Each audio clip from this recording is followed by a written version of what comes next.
শাবান মাসের 28 তারিখ,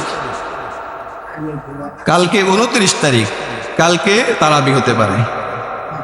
রাসূলুল্লাহ সাল্লাল্লাহু আলাইহি সাল্লাম শাবান মাসের শেষ দিনে একটি হাদিস, একটি খুতবা দিতেন। ওই খুতবাটাই আমি আপনার সামনে আজকে পড়ব আরবিতে। আমি বাংলায় অনুবাদ করছি। শাবান মাসের শেষ তারিখে বর্ণনাকারী বলেন অথবা রমজানের প্রথম দিনে। তো শেষ তারিখ তো হলো কালকা, কালকা তো আমাকে পাবেন না আপনারা, আমিও আপনাদেরকে পাবো না, আজকেই বলে দেই। রমজানের প্রথম দিনও দেখা হবে না। নবীজি শেষ তারিখে বলতেন, তো কালকা বলতেন, আজকে আমি বলছি। নবীজি যে কথাটা বলতেন, ইয়া আইয়ুহান নাস, হে লোক সকল, আযাল্লাকুম শাহরুন আযীমুন মুবারাকুন, তোমাদের কাছে উপস্থিত হচ্ছে এক মুবারকপূর্ণ বরকতপূর্ণ মহান একটি মাস। ফিহি লাইলাতুন খায়রুম মিন আলফি শাহর, তার মধ্যে রয়েছে একটি এমন রজনী হাজার হাজার মাসের চাইতে ওই রজনী উত্তম। সুবহানাল্লাহ। ইফতারাদাল্লাহু সিয়ামা, আল্লাহ নবী ঘোষণা করছেন, রাজাধিরাজ মহারাজ, সুপ্রিম পাওয়ার যার, সার্বভৌমত্বের অধিকারী যিনি, সকল রাজাদের রাজা, তিনি ফরমান শাহী ফরমান জারি করছেন, তোমাদের উপরে রোজা ফরজ করা হয়েছে। ওয়াজআলা কিয়ামাহু তাতাওয়ান, এই মাসের রাত্রগুলোতে কিয়ামুল লাইল নামাজ পড়ার আদেশ করা হয়েছে। যে ব্যক্তি এই রমজান মাসে একটি ভালো কাজ করবে, রমজানের বাহিরে একটি ফরজ আদায় করার সমান সওয়াব পাবে। যে ব্যক্তি রমজান মাসে একটি ফরজ আদায় করবে, অন্য মাসে 70টি ফরজ আদায় করার সওয়াব পাবে। ওহুয়া শাহরুস সাবরে ওয়াল মুআসা, এই মাসটি হলো ধৈর্য ধারণের মাস।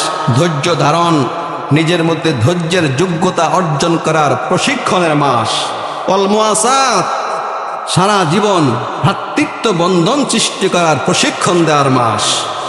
ওয়ায়ুযাদু ফি রিজকিল মুমিনি ফিহি, এই মাসে মুমিনদের রিজিক বাড়িয়ে দেওয়া হয়।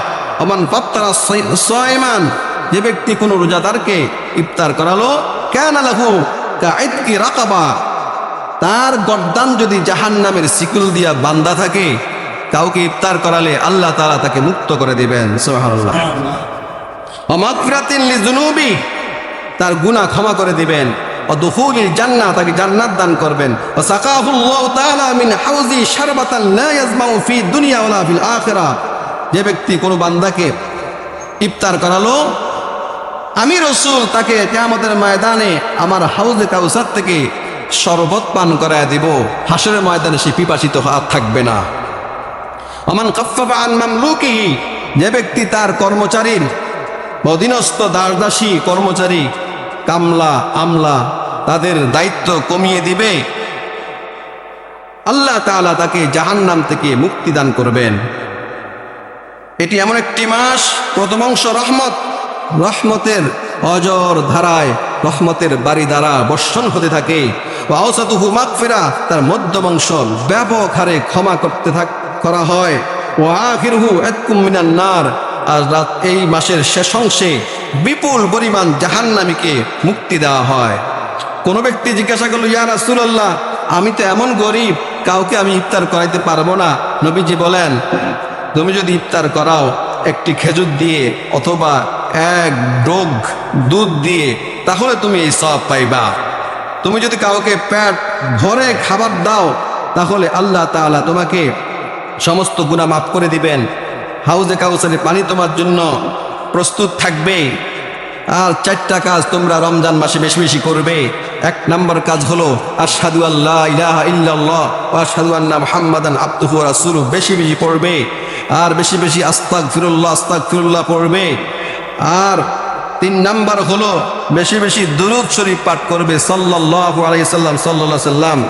4 নম্বর হলো বেশি বেশি বলবে আল্লাহুম্মা আজিরনা মিনান নার, আল্লাহুম্মা আজিরনা মিনান নার। আর বেশি বেশি আল্লাহর কাছে জান্নাত চাইতে থাকবে, জান্নাত চাইতে থাকবে। আল্লাহ তাআলা আমাদেরকে তৌফিক দান করেন, আমিন।